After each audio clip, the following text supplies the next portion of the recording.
warahmatullahi wabarakatuh.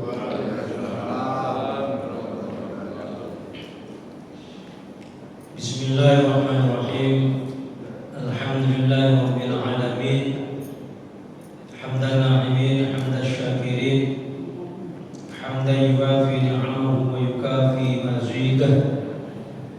Ya Rabbana lakal hamdu kama yanbaghi li jalalika wajhika wa 'azimi sultanik.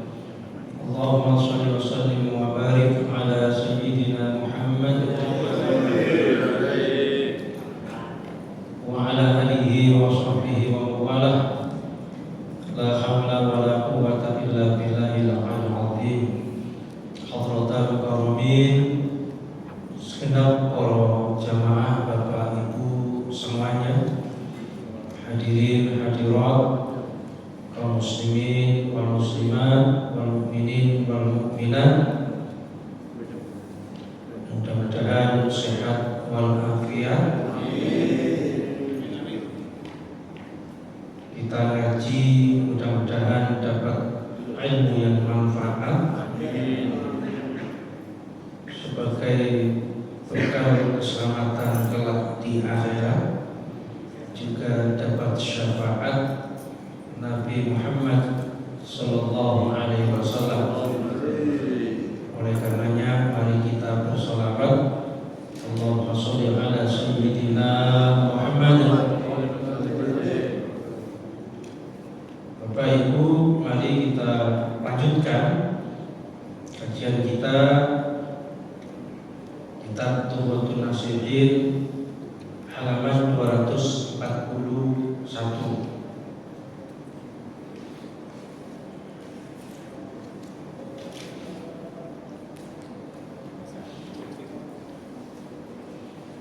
Hadis Nabi Muhammad sallallahu alaihi wasallam,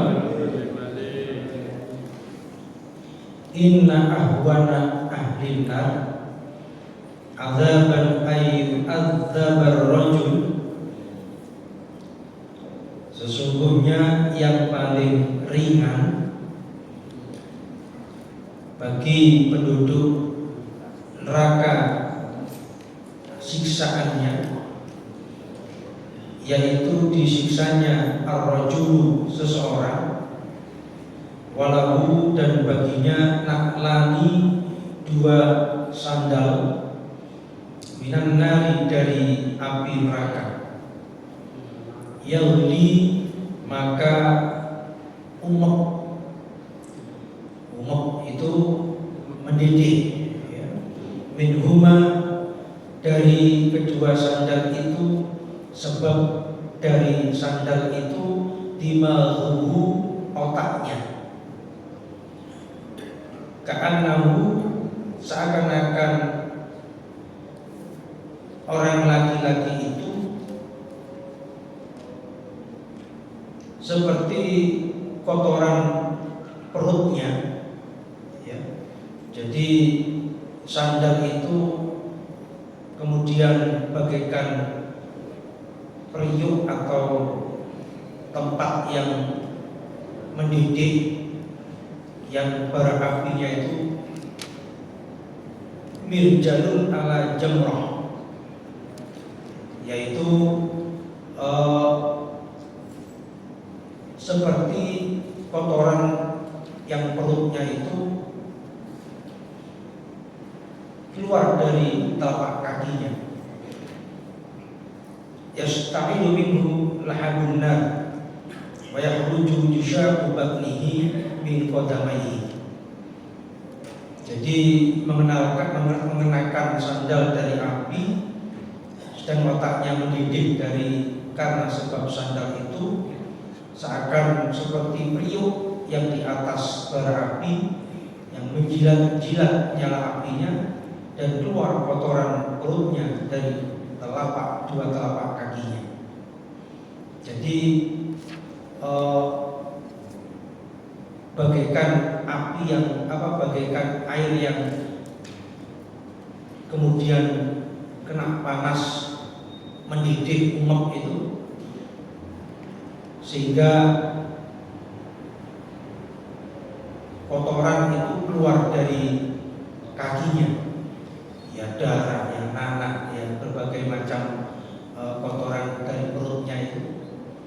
Wa innahu la yara annahu, dan sesungguhnya seseorang itu memandangnya min asyaddi ahli nar adzaban, dikiranya yang seperti itu adalah paling ringan-ringannya atau paling berat-beratnya disiksa di neraka.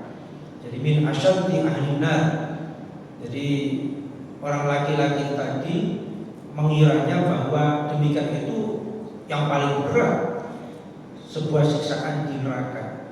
Wa huwa, sedangkan yang demikian itu min ahwani ahli nar, yaitu yang paling ringan dari siksaan penduduk neraka. Jadi hadis ini terhubung dengan ayat yang kemarin yang di pembukaan itu, ya ayyuhalladzina amanu qu anfusakum ahlikum nara, wajiban bagi orang-orang beriman menjaga diri dan keluarganya, istri dan anak-anaknya dari apa? Naron, dari siksaan panasnya api neraka. Lah, neraka itu sendiri lalu kemudian dijelaskan oleh Rasulullah dalam hadis ini, yang paling ringan itu seperti orang yang mengenakan sandal api, di mana sandal api itu di neraka, lalu kemudian ketika terpakai sandal itu otaknya mendidih umek bagaikan periuk yang ada airnya ketika dimasak. Bukan hanya umek, ya, bukan hanya mendidih, tapi dari kakinya itu gembrocor kotoran-kotoran yang bersumber dari perutnya. Artinya walaupun kaki itu yang terkena api neraka, ya tentunya yang kesakitan itu ya sekujur tubuh. Kita akan juga bisa merasakan. Nah, kalau kaki kemudian terkena duri saja, sekujur tubuh yang terasa adem panas begitu. Tangan kita yang terkena api, sekujur tubuh pun juga merasa panas. Jadi tidak heran kalau di neraka lebih dari itu. Makanya ini peringatan kemarin bagi kita agar menjaga diri kita, keimanannya, ketakwaannya, ibadahnya, juga tanggung jawab untuk mengarahkan dan mendidik istri dan anak-anak kita. Agar apa? Ya terselamatkan keluarga besar kita itu dari siksa api neraka. Nah, untuk menguatkan dan mendidik keluarga kita, paling utama adalah sholatnya, ya, sholatnya. Karena dalam hadis Nabi itu beliau bersabda, as-sholatu imaduddin. Sholat itu tiang agama. Namanya tiang itu pondasi, penyangga. Sehingga yang untuk memperkuat sebuah bangunan itu ya tiang, cagat. Demikian pula yang untuk memperkokoh iman takwa seseorang serta pondasi akan keyakinan hatinya terhadap ajaran Islam itu sholatnya. Makanya harus ditekankan pentingnya pengajaran sholat, sehingga Rasulullah itu pernah menyampaikan usia 7 tahun hendaknya sudah mulai diperintahkan untuk sholat, ngaji, belajar puasa Ramadan dan begitu seterusnya. Usia 10 tahun nggak mau, maka dalam rangka untuk mendidik bukan menghajar, mendidik dalam rangka untuk agar anak ini punya rasa takut. Diperbolehkan dalam hukum Islam itu orang tua nyambok, ya. Nyambok itu ya seperti pokoknya disambok, dipukul, atau barangkali tangannya yang dicubit dan sebagainya. Dalam rangka apa? Supaya anak ini punya rasa tanggung jawab. Karena ya lama-lama dengan pendidikan yang kita berikan itu tentu akan tumbuh kesadaran. Sebab sholat itu kalau tumbuh dari kesadaran, seseorang itu akan merasa bahwa sholat itu kita yang butuh, bukan sholat yang butuh kita. Kita yang berharap butuh kepada Allah, bukan Allah butuh sholat kita. Untuk apa Allah butuh sholat kita? Justru kitalah butuh Allah, kitalah butuh sholat. Ya nggak masalah kalau anak kecil diajarkan sholat itu masih ada rasa takut, kalau nggak sholat dimarahi dan sebagainya.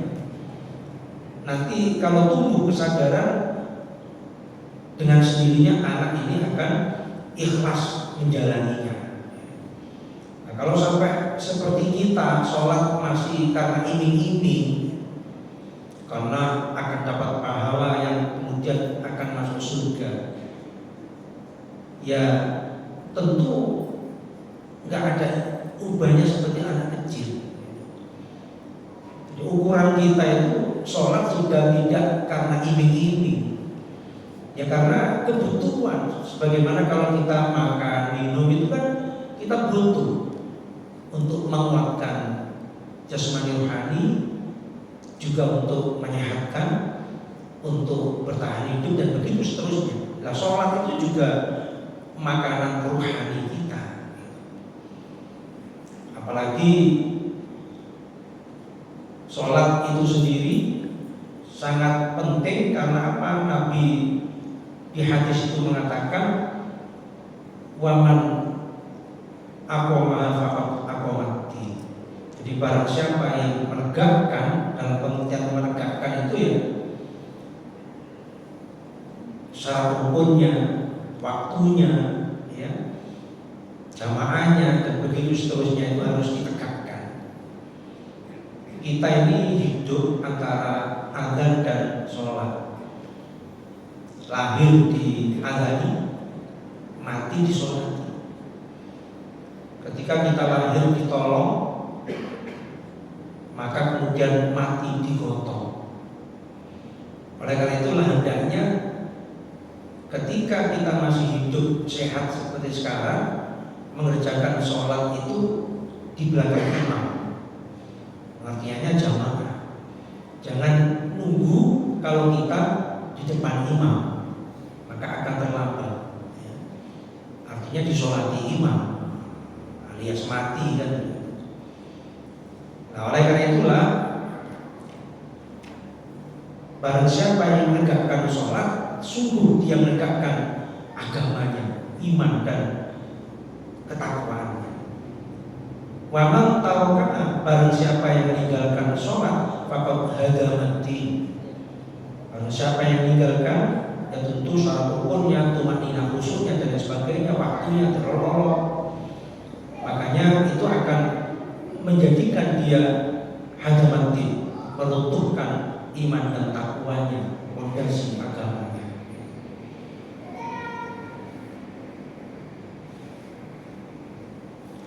Kita lanjut. Diceritakan dari Mansur bin Ammar bahwa dia berkata bahwa saya itu berkeliling di suatu jalan dari beberapa jalan di kota Kufah pada malam yang gelap. Maka saya mendengar suara di salah satu rumah yang mengatakan, ya Allah, ya Tuhanku, demi keperkasaan Engkau dan demi ketinggian Engkau, janganlah Engkau memperhatikan perbuatan durhaka kami. Ampunilah dosa kami, terimalah alasan kami. Kalau Engkau menerima alasan kami, maka bagaimana keadaan saya nantinya? Kalau Engkau tidak menerima alasan kami, maka bagaimana keadaan saya nantinya? Tatkala saya mendengar yang demikian itu, saya membaca ayat ya ayyuhalladzina amanu qu anfusakum wa ahlikum nar dan seterusnya.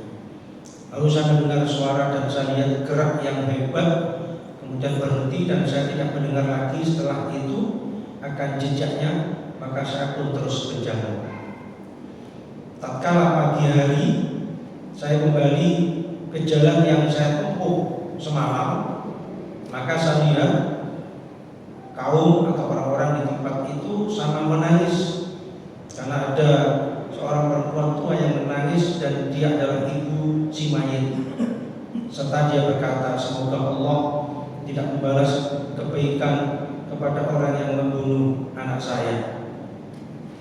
Orang itu adalah yang sedang membaca ayat sisa dalam keadaan berdiri mengerjakan sholat di tempat perhelatan imam. Ketika orang itu mendengarnya, maka tidak tertahan hatinya dan berteriak serta jatuh tersungkur mati seketika. Tatkala saya mendengar hal ini, sedang saya dalam keadaan turut berduka, maka saya lihat pada malam itu dalam mimpi dia di tempat yang tinggi. Maka saya bertanya kepadanya, apakah yang ditindak oleh Allah kepadamu? Dia menjawab, Allah melakukan saya seperti terhadap orang-orang yang berjuang syuhada perang Uhud dan perang Badar. Kemudian saya bertanya, bagaimana demikian? Dia menjawab, karena sesungguhnya mereka itu terbunuh dengan pedang orang kafir, sedangkan saya terbunuh dengan pedang Allah yang Maha Pengampun. Jadi cerita yang disampaikan oleh Mansur bin Ammar ini bahwa akhir dari cerita itu sesungguhnya mereka itu terbunuh dengan pedang orang-orang kafir, sedang saya terbunuh dengan pedang Raja yang Maha Pengampun. Jadi artinya orang yang bertobat itu sekalipun sebesar apapun dosanya, maka dosa-dosanya itu akan diampuni oleh Allah Subhanahu wa Ta'ala. Oleh karena itulah pentingnya seseorang itu mengakui akan kebesaran Allah, mengakui akan keagungan Allah, tidak ada sedikit pun keraguan terhadap kemuliaan dan keagungan Allah itu. Sehingga andai kata kita memang berbuat salah, ya disadarkan kepada memang kita ini banyak dosanya. Makanya seperti Nabi Ibrahim ketika berdoa, ketika sakit, beliau menyandarkan sakit itu terhadap dirinya. Wa idza maritu wa huwa yashfi. Ketika saya sakit, Allah yang menyembuhkan. Walaupun sebenarnya kita sakit pun itu dari Allah. Tapi sebagai etika, sebagai tawadhu, seakan-akan Nabi Ibrahim itu menganggap sakit sebab dia sendiri karena ceroboh, lalu kemudian yang menyembuhkan itu semata Allah. Ya, sama ketika kami bodoh itu karena kebodohan kami ya Allah. Tapi ketika kami pandai adalah karena ilmu ya Allah. Itu sebenarnya semata-mata bahwa bersandar kepada Allah, walaupun bodoh itu pun juga dari Allah. Semuanya itu atas ketetapan dan ketentuan Allah. Andai kata kita tidak bekerja, itu Allah sudah menjamin hidup kita.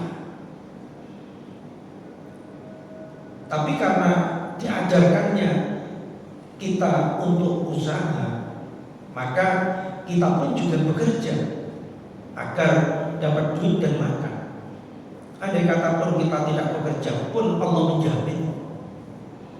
Ya sama dengan andai kata kita tidak sekolah pun juga pintar, mengerti, punya insting.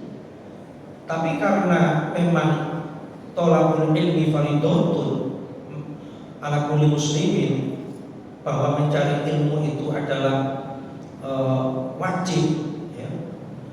Maka kewajiban bagi seorang muslim ya sekolah, mulai PAUD, TK, SD, SMP, SMA, S1, S2, S3, profesor. Makanya di dalam Isra wa Mi'raj itu, Subhanalladzi asra, Maha Suci Allah yang memberjalankan, Maha Suci Allah yang memberjalankan. Mengapa Allah tidak menggunakan kun fayakun?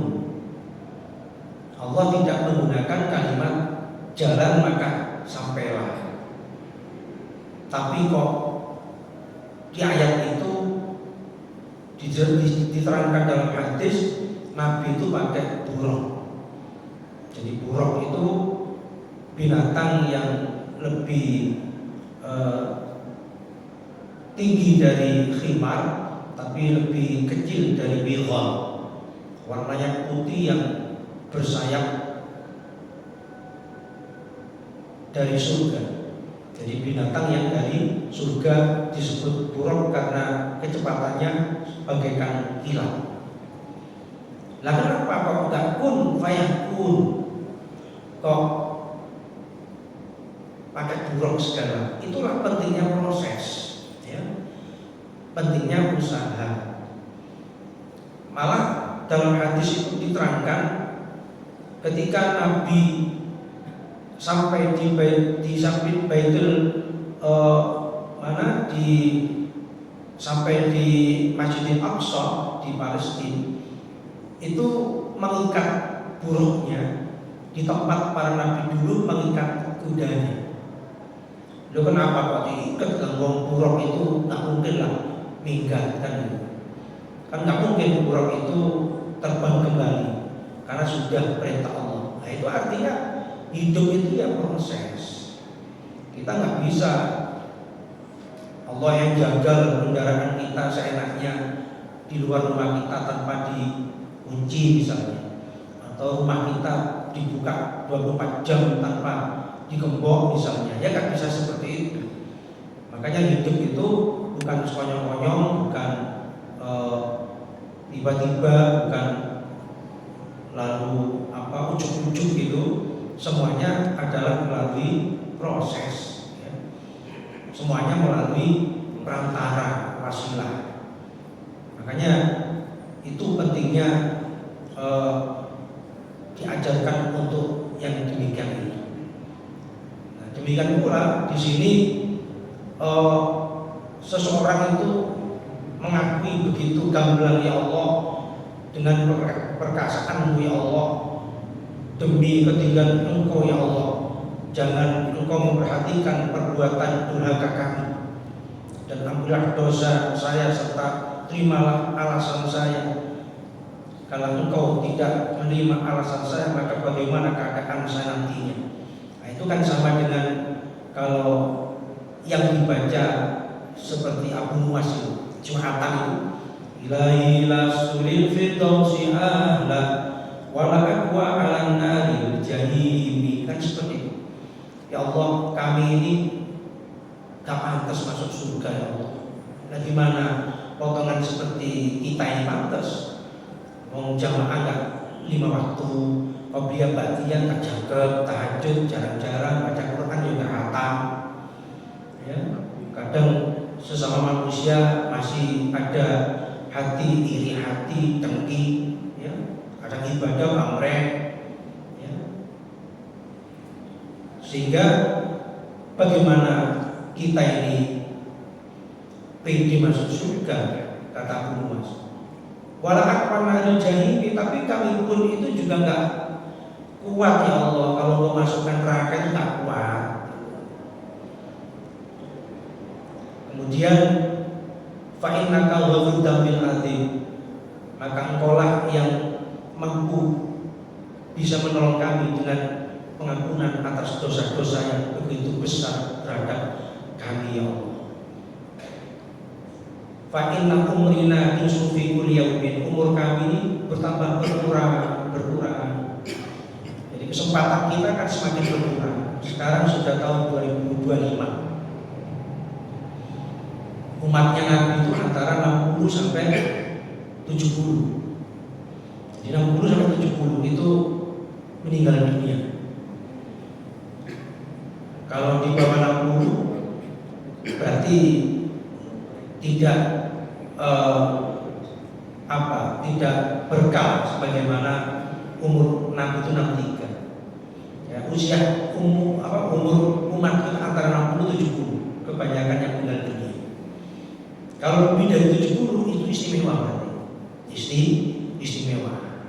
Ada di sini yang lebih dari 70? Banyak. Alhamdulillah. Itu luar biasa ya. Seperti perjalanan Isra Mi'raj itu ya. Istimewa ya. Jangankan yang pensiun, yang jelas sudah ada jatah rezekinya. Di atas usia 70 itu dengan sendirinya Allah menjamin rezekinya. Tanpa kerja pun sudah ada. Apalagi yang sudah pensiun sudah ada takarannya. Yang tidak pun sudah ada ketentuannya. Seseorang itu tidak akan mati kalau memang rezekinya belum habis. Berarti kalau masih hidup jatahnya masih ada. Dan lebih 70 istimewa, termasuk